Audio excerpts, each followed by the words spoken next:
দর্শক আপনারা এই আলোচনায় অংশ নিতে পারেন, এজন্য আপনাদের ফোন করতে হবে টেলিভিশনে দেখানো নম্বরে, এছাড়া ফেসবুকের মাধ্যমেও আপনাদের মন্তব্য পাঠাতে পারেন। আলোচনার শুরুতেই জানিয়ে দেব এখনকার প্রধান শিরোনামগুলো।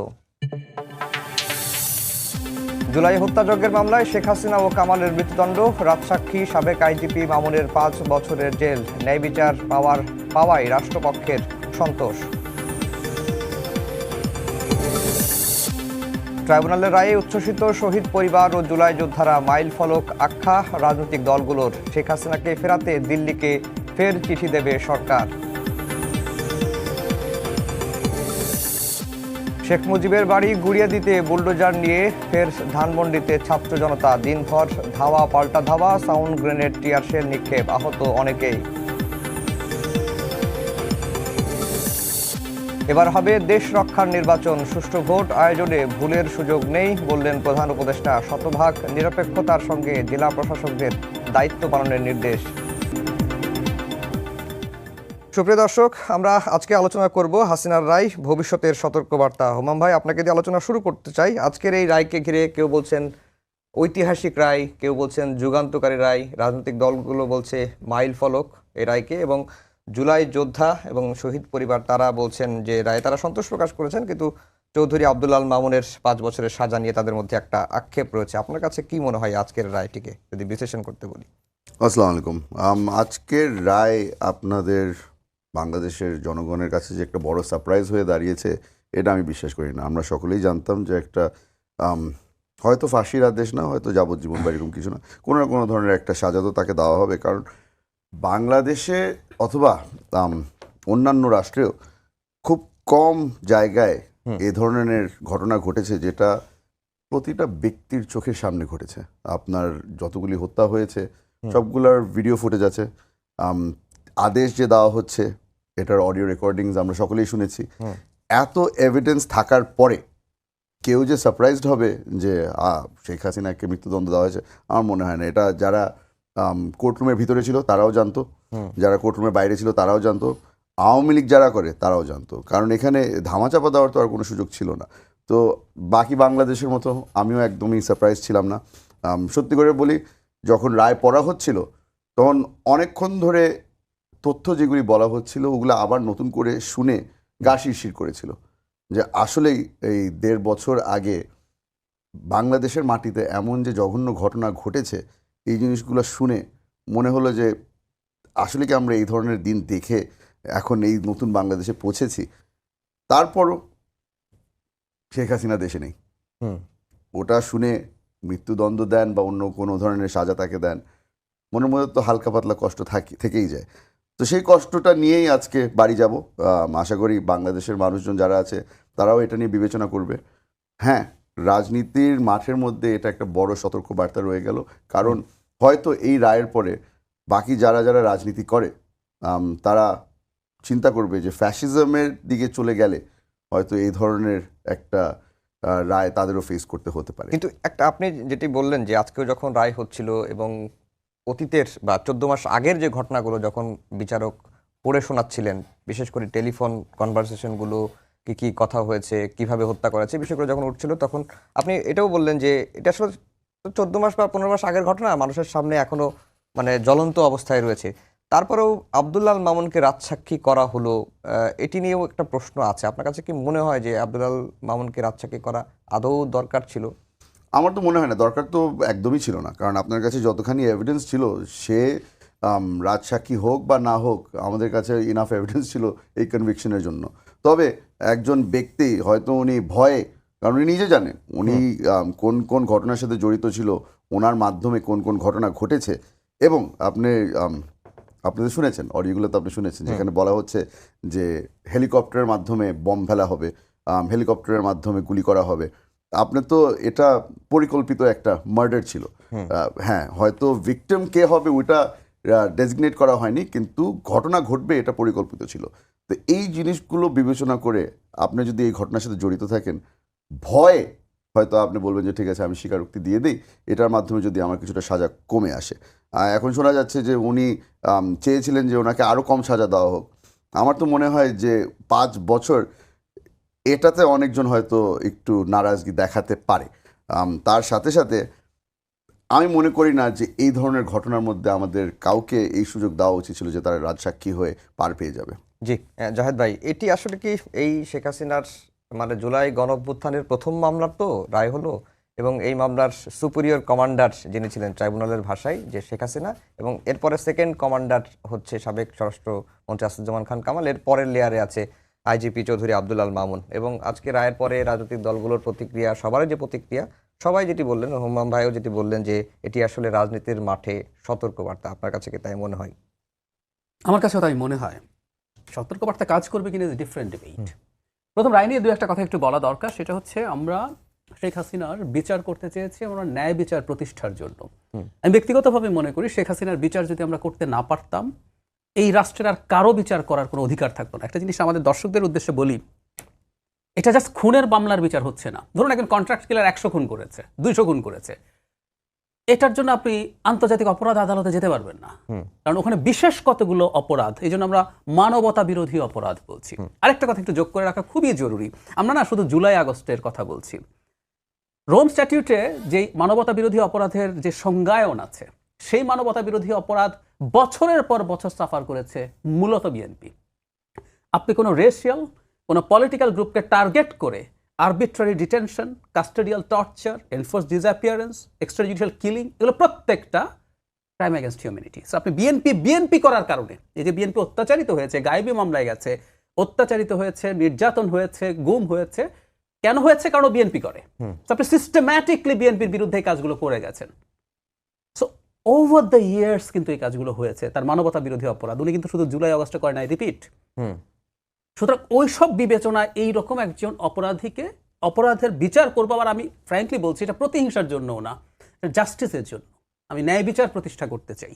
মৃত্যুদণ্ড থাকবে কি থাকবে না এটা নিয়ে ডিবেট আছে, সরিয়ে রাখছি, কিন্তু এটা করতে পারলাম আমরা অ্যাপারেন্টলি। যদিও একটু বলে রাখা ভালো, দুটো স্ট্যান্ডার্ড আমরা, গ্লোবাল স্ট্যান্ডার্ড আমরা ভেঙেছি বলা যায়। জাতিসংঘ তার যে মানবাধিকার হাইকমিশনের রিপোর্ট, সেখানে কিন্তু বলেছে সরকার যদি দুটো ব্যাপার থেকে সরে আসে তাহলে তাদের কাছেও যথেষ্ট এভিডেন্স আছে, সেগুলো তারা দেবে। একটা হচ্ছে মৃত্যুদণ্ড, আচ্ছা এটা তো আমরা পার পেতে পারি, কিন্তু আরেকটা ঘটনা আছে এখানে, সেটা হচ্ছে তার অনুপস্থিতিতে বিচার হয়েছে। আন্তর্জাতিক অপরাধ আদালতে কারো বিরুদ্ধে চার্জ কনফার্মেশন পর্যন্ত সর্বোচ্চ অনুপস্থিতিতে হতে পারে, কিন্তু মূল ট্রায়াল তার অনুপস্থিতিতে হয় না। সেগুলো আমরা মাথায় রাখবো, মাথায় রেখে আমরা বাকি আলোচনা করি, এবং আমরা এটা কনভিন্সড থাকতে পারি, বিশেষ করে জাতিসংঘের এই সরকারের কিন্তু একটা খুব গুরুত্বপূর্ণ পদক্ষেপ ছিল জাতিসংঘকে তদন্ত করানো। এই যে শুধুমাত্র শেখ হাসিনার কমান্ডার না, জাতিসংঘের রিপোর্টে খুব চমৎকারভাবে লেখা আছে তার সিদ্ধান্তে, তার কোঅর্ডিনেশনে, মানে উনি শুধু সিদ্ধান্ত দিয়েছেন তা না, উনি কিন্তু মিটিংগুলো কোঅর্ডিনেট করেছেন, করে সম্পূর্ণ রকমভাবে তার ওই কমান্ডেই কাজগুলো যেহেতু হয়েছে, এবং যথেষ্ট ভালো তথ্য প্রমাণ আছে। আমি এই প্রসঙ্গে একটু বলি, তার লেথাল ওয়েপন, উনি অবশ্য ল্যাথাল ওয়েপন বলেন দেখেছি, ভুল উচ্চারণ, যাই হোক, এই যে অডিওটা আছে, এই অডিওটা বিবিসি এবং আল জাজিরা তাদের ডকুমেন্টারিতে ব্যবহার করার জন্য নিজেরা এটার ফরেনসিক করিয়ে তারা ওখানে জানিয়েছেন যে এটা জেনুইন। সো আমাদের হাতে যথেষ্ট তথ্য প্রমাণ আছে। এখন যেটা বলছেন যে এটা আসলে কি খুব কাজ করবে, আই রিয়েলি ডোন্ট নো। কারণ আবারও কেউ যদি ওই জায়গায় যেতে চান, আবারও যদি এই জায়গায় যাওয়ার প্রবণতা থাকে, তিনি হয়তো মনে করবেন আমি শেখ হাসিনার এগুলো থেকে শিখলাম, আমাকে কেউ ফেলে দিতে পারবে না, উনি হয়তো ভাববেন। বাট স্টিল একটা ন্যায় বিচার আসলে করি কেন? ধরলাম শেখ হাসিনা আসলে তার মৃত্যুদণ্ড হলো, যে মানে শাস্তির তো বেসিক দুটো দিক আছে। একটা হচ্ছে আপনি শাস্তি দিয়ে সেই মানুষটাকে পরিশুদ্ধ করে তুলতে চান, এবং সমাজকে দেখাতে চান তুমি যদি অপরাধ করো তাহলে সমস্যা হবে। তো মৃত্যুদণ্ডের ক্ষেত্রে তো কারো আর পরিশুদ্ধির সুযোগ নেই, তাহলে মূল কাজ হচ্ছে আপনি সমাজকে দেখাতে চান যে আসলে এটা যদি করো তুমি তাহলে এটা হবে। সেই কারণে আমি মনে করি যে এটা ডেটারেন্ট হিসাবে খানিকটা কাজ তো করবেই। বিশেষ করে শেখ হাসিনা কোনোদিন তার পদত্যাগ হবে না, 2041 উনি যদি আয়ু থাকে 2071 চলে যেতে পারেন, এসব নানান ফান শুরু হয়ে গিয়েছিল। অন্তত এটুকু আমরা নিশ্চিত করতে পেরেছি তিনি তার বিচার ফেস না করে পালিয়ে তো গেছেন, এবং পালিয়ে আছেন এখন পর্যন্ত। কিন্তু উনি তো বিবিসিতে যে বিবৃতি পাঠিয়েছেন যে রায়টি রাজনৈতিক প্রতিহিংসামূলক বা পক্ষপাত দুষ্ট, তাকে আত্মপক্ষ সমর্থনের সুযোগ দেওয়া হয়নি, এই কথাগুলো বলছেন।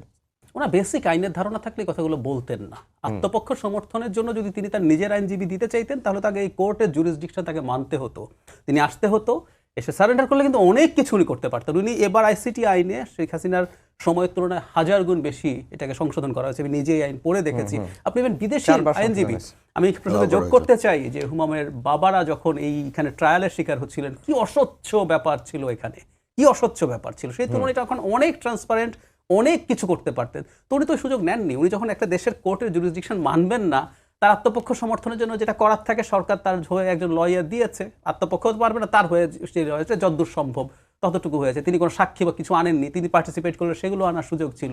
সুতরাং এটা খুবই ঠুনকো অভিযোগ এবং খুবই বেসিক, আইনের খুবই বেসিক না জানার ফল আর কি। এবং আজকে ট্রাইব্যুনাল দেখলাম যে এই রায়ের আগ মুহূর্তে এসে যে 7 নভেম্বর পর্যন্ত তিনি যে স্টেটমেন্টগুলো পত্রপত্রিকায় দিয়েছেন, কোনো পত্রিকায় বিবিসিতে এসেছে বা অন্য যে পত্রিকাগুলোতে এসেছে, সেগুলো আমলে নিয়েছেন যে যেহেতু তিনি অনুপস্থিত, সেই কারণে তার ওই বক্তব্যগুলো কিন্তু জুডিশিয়াল নোটিসে নিয়েছেন, নিয়েই রায়টা দিয়েছেন। খুব স্বাভাবিক। এবং একটা যোগ করতে চাই, উনি তো নোটিস মানে 16 তারিখ রাতেও, মানে গতকাল রাতেও তিনি অডিও ভাষণ দিচ্ছেন ঢাকায়, কি কি হুজ্জতি করতে হবে, কোথায় কি কি ইউনুসকে ধরতে হবে, তারেক জিয়া গুলির অর্ডার দিয়েছেন তাকে দেখতে হবে, এগুলো তো বলছেন। So she is very well aware about everything. সুতরাং এটাকে এত পাত্তা দেওয়ার কিছু নেই। হোমাম ভাই, আজকে দেখলাম আপনি টকশো শুরু করার আগেও এই আলোচনাটা আসলো যে আপনার বাবার একটি বক্তব্য আলোচনা ভাইরাল হয়েছে। হ্যাঁ, একেবারে ভাইরাল হয়েছে। এবং এই মাসেই তো মনে হয় আপনার বাবাকে 22শে নভেম্বর। তো এই বিষয়টা নিয়ে কি বলবেন যে আপনার বাবার বক্তব্য এবং বর্তমানের যে বাস্তবতা? দেখেন, আব্বা যখন এই বক্তব্যটা রেখেছিলেন, এটা কিন্তু আমি যদি ভুল না করে থাকি, এটা প্রায় 2010 সালে বোধহয় এটা বলেছিলেন যে এই ট্রাইব্যুনাল যেন স্থায়ীভাবে স্থায়ী থাকে। আর সেটাই হলো, ট্রাইব্যুনাল স্থায়ী হয়ে রলো, আর এখানে শেখ হাসিনার বিচার হলো। উনি যখন এই কথাটা বলেছিলেন তখন কিন্তু উনি হয়তো ওই ঠাট্টা করে বলেননি। উনিও বুঝতে পেরেছিলেন যে সরকার, তৎকালীন সরকার আওয়ামী লীগের কোন লাইনে যাচ্ছে।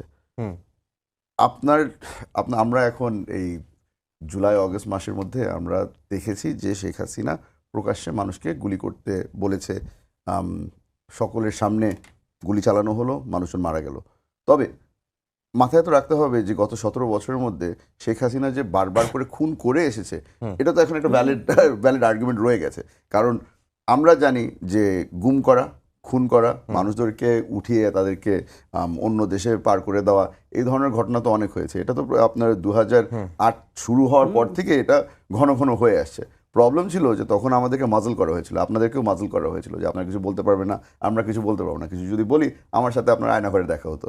তো এই ধরনের ঘটনাগুলোকে বিবেচনা করেই কিন্তু আব্বা বলেছিল যে একদিন না একদিন এই মহিলারও বিচার হবে, আর এই কাঠগড়ায় দাঁড়াতে হবে তার।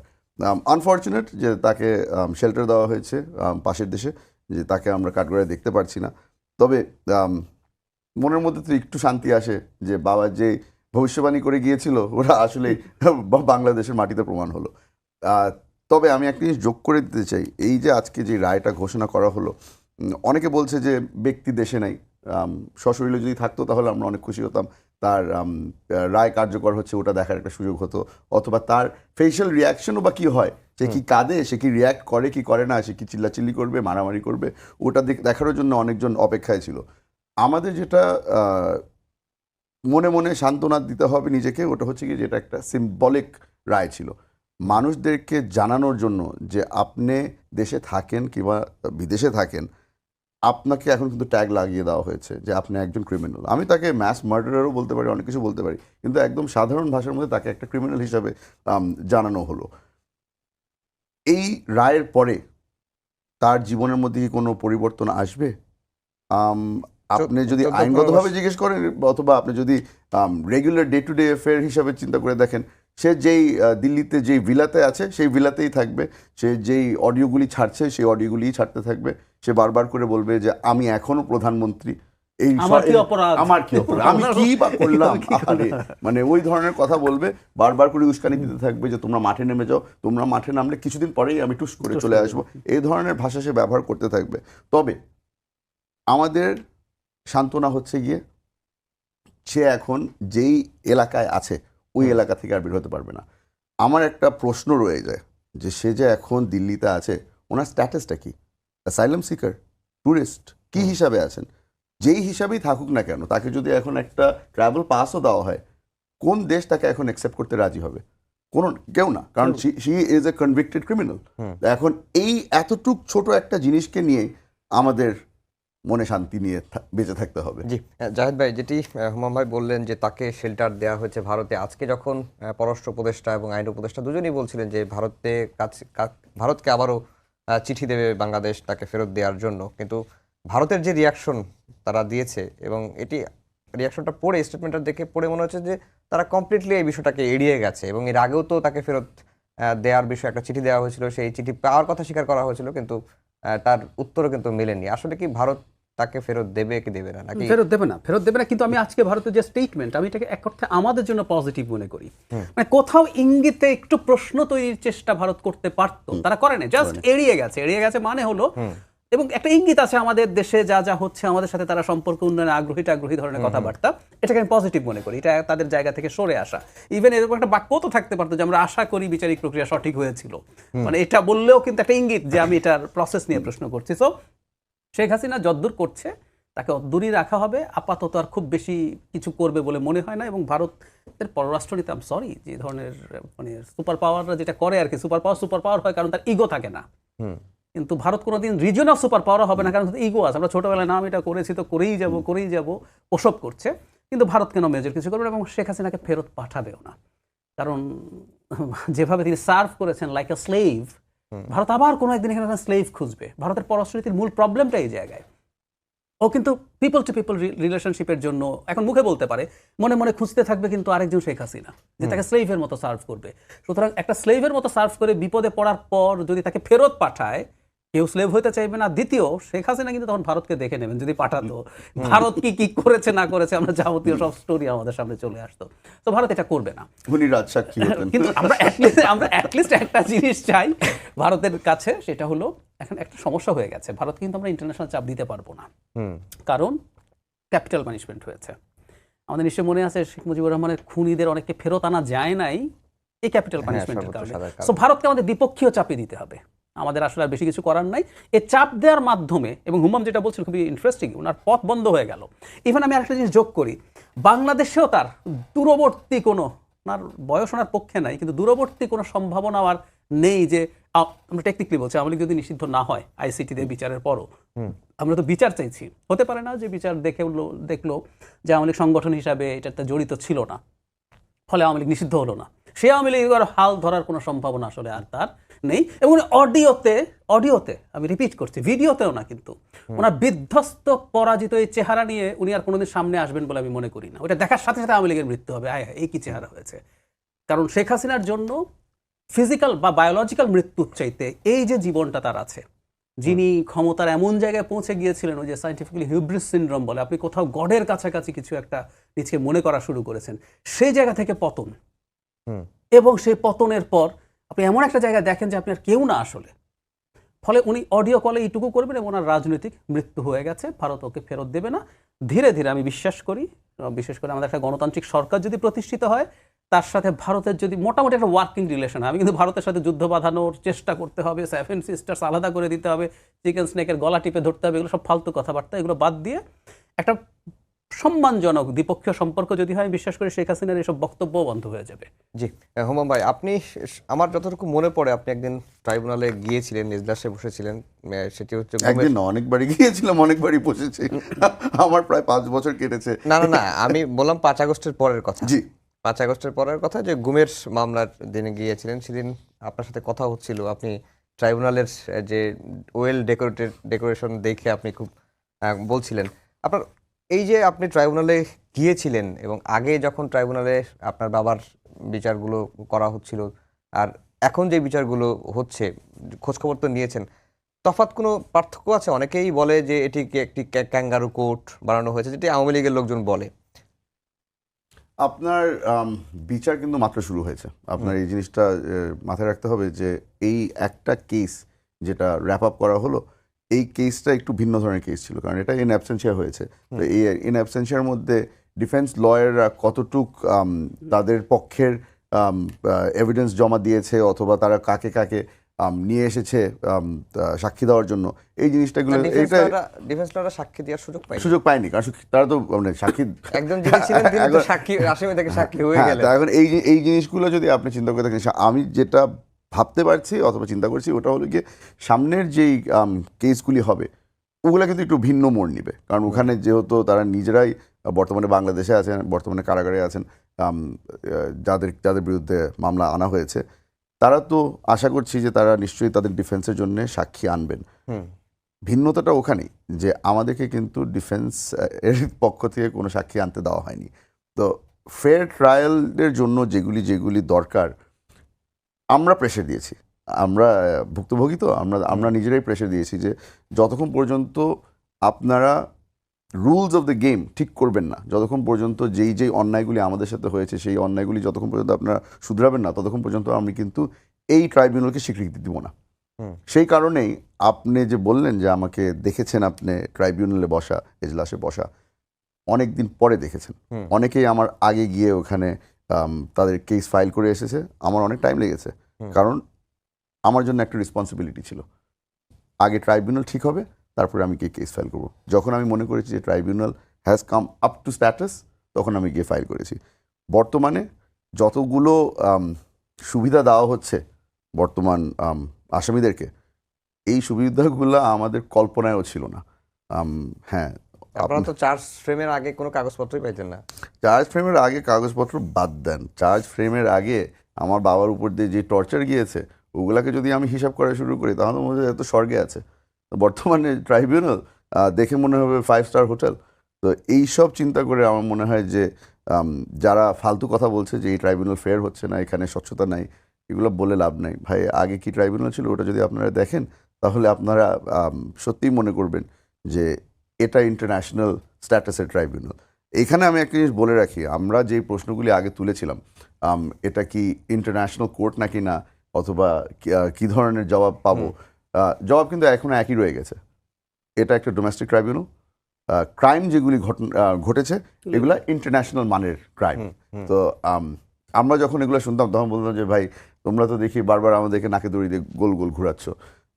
হ্যাঁ, গোল গোল ঘুরিয়েছিলাম, তো এখন তারা বুঝবে যে ইন্টারন্যাশনাল ক্রাইম অ্যাকচুয়ালি মানে কি। কারণ আমরা জাহিদ ভাই যেটা বললো, রোম স্ট্যাচুট যা আমরা সই করেছি ওগুলাকে এখন আমরা অ্যাকচুয়ালি তুলে ধরছি আর ওগুলাকে আমরা ফলো করতে চেষ্টা করছি।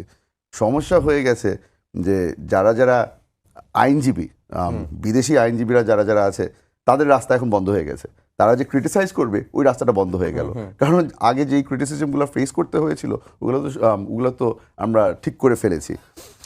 এটার সাথে আপনি একটা জিনিস যদি আপনারা দেখেছেন না কিনা জানি না, আমাদের ওবায়দুল কাদের সাহেব ক্রিটিসাইজ করেছে এই ট্রাইব্যুনালটাকে, বললো যে এটা আসলে কোনো এটা ক্যাঙ্গুরু ট্রায়াল কি অনেক কিছু বললো। ক্যাঙ্গুরু ট্রায়াল যে উনি বলছেন, ওবায়দুল কাদের সাহেবের মনে রাখা উচিত যে ওনার আশেপাশে যারা ছিল তারাই কিন্তু এই ট্রাইব্যুনাল গঠন করেছে। এই আইন যতগুলি বানানো হয়েছে ওনারাই কিন্তু লিখেছিল। তো ওনারা যদি মনে করে থাকে যে এটা ক্যাঙ্গুরু ট্রায়াল, তাহলে ওনাদের স্বীকার করতে হবে যে আগের যে বিচারগুলি করেছিল ওগুলোও ক্যাঙ্গুরু ট্রায়ালই করেছিল। তো এই জিনিসটা সব কিছু মাথায় রেখে তাদের কমেন্ট পাস করা উচিত। জি জাহিদ ভাই, আমরা একটি মামলার উদাহরণ আপনাকে দিতে চাই, যে চাংখারপুলের যে হত্যা মামলা, সেই হত্যা মামলায় 6 জনকে হত্যার অভিযোগে আসামি হচ্ছে 8 জন, এর মধ্যে 4 জনই পলাতক এবং বাকি 4 জনের বিচার হচ্ছে, এবং সেই যাদের বিচার হচ্ছে তারা একেবারে কনস্টেবল লেভেলের আসামিদের বিচার হচ্ছে। ওইখানে একটি বিষয় দেখলাম যে প্রসিকিউশন বলছে যে চাংখারপুলের ওই ঘটনায় পুলিশ সদস্য প্রায় 40 থেকে 45 জনের মধ্যে ছিল, কিন্তু তারা প্রেজেন্ট আসামি করেছেন অনলি 4 জন। কারণ হিসেবে তারা বলছেন যে এই 4 জনই গুলি ছুড়েছে এবং যারা গুলিবিদ্ধ হয়েছে তাদের গুলি পরীক্ষা করে দেখা গেছে যে এই 4 জনের বন্দুক থেকে গুলিগুলো ছড়া হয়েছে, বাকিগুলোকে আসামি করা হয় নাই। এখন প্রশ্নটা হচ্ছে যে পুলিশের তরফ থেকে একটা প্রশ্ন বারবারই করা হয় যে যারা পালিয়ে গেছে তাদেরকে না ধরতে পেরে বা তাদেরকে না ধরার ব্যবস্থা, পালানোর সুযোগ দিয়ে শুধুমাত্র এই যে যারা নিম্ন পদস্থ বলি বা একেবারে নিচু তাদের বিচার করা হচ্ছে, এই অভিযোগের বিষয়টার মন্তব্য জানান। একটা জিনিস একটু মনে রাখা জরুরি, সেটা হচ্ছে অপরাধ আসলে প্রাথমিকভাবে যিনি করবেন তার দায় এড়ানোর সুযোগ নেই। মানে কোনো, ধরুন আমি একটু পেছনে যাই, এক্সট্রা জুডিশিয়াল কিলিং, যিনি গুলি করছেন তার কোনো ডিফেন্স নেওয়ার সুযোগ নাই যে ইভেন আমাকে প্রাইম মিনিস্টার ফোন করে এই কাজটা করতে বলেছে, এটা বলার সুযোগ নেই। কারণ আপনি জানেন এই কাজটা বেআইনি, প্রাইম মিনিস্টার বললেও আপনি করবেন, এতে যদি আপনার চাকরি না থাকে চাকরি থাকবে না। আপনি কোনো বেআইনি কাজ কোনোভাবে করবেন এবং আপনাকেই লায়াবল হতে হবে। এটা আমাদের সিভিল ফোর্সগুলোর ক্ষেত্রে এটাই নিয়ম। সুতরাং যারা গুলি করেছেন শেষ পর্যন্ত যদি তদন্তে দেখা যায় যে সেই গুলিটা বেআইনিভাবে, গুলি করারও প্রেক্ষাপট আছে, পরিস্থিতি আছে, কখন কেন কিভাবে গুলি করবেন, ওই শেষের দিকে তো আসলে প্রতিহিংসার মতো গুলি হয়েছে পুলিশের দিক থেকে, যখন পরাজয় খুব কাছাকাছি চলে এসছে সেরকম সময় ওখানে হয়েছে, যাত্রাবাড়িতে হয়েছে, আমরা দেখেছি। তো সেই প্রেক্ষাপটে যদি এটা দায় তাদেরই আছে, অন্যদেরও দায় আছে। আমি বলছি না যারা এইগুলি করেছেন বলে অন্যদের দায় চলে গেছে, কমন রেসপন্সিবিলিটি আছে, তারা সেটার সাথে জড়িত আছে কিনা সেগুলো পরীক্ষা নিরীক্ষার ব্যাপার আছে, কিন্তু যিনি গুলি করেছেন তাকে এই দায়টা আসলে নিতেই হবে, এটা নিচু উঁচুর প্রশ্ন না।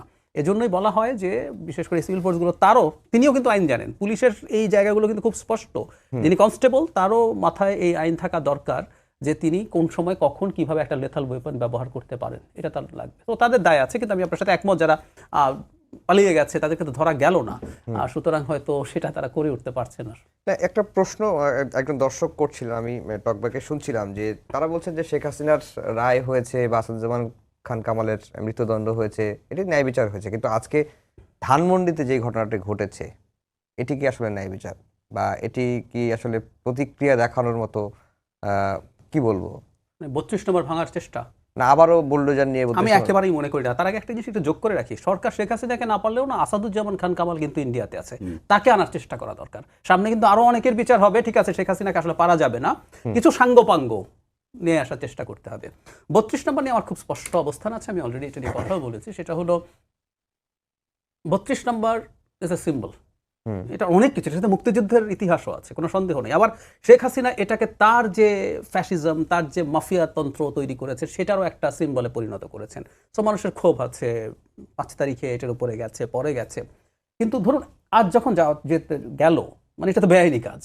তো বেআইনি কাজ, আইন শৃঙ্খলা রক্ষাকারী বাহিনী, ইনফ্যাক্ট আগের বারও যখন প্রথম অনেক অংশ ভাঙা হয়েছিল, আর একটু পেছনে যায়, প্রথম যখন এখানে আগুন দেওয়া হয়েছিল তখন অলমোস্ট দেশের সরকার ছিল না, পরে যখন ভাঙা হয়েছিল তখন এই প্রশ্ন এসছে, আন্তর্জাতিকভাবে এই প্রশ্নগুলো ভাইটাল, এবং আজকেও যারা গেছেন আমি মনে করি এটা একটা পরিকল্পিতভাবে একটা বিশৃঙ্খলা সৃষ্টির জন্য। সারা পৃথিবীর ফোকাস আজকে আমাদের এই শেখ হাসিনার রায়ের দিকে,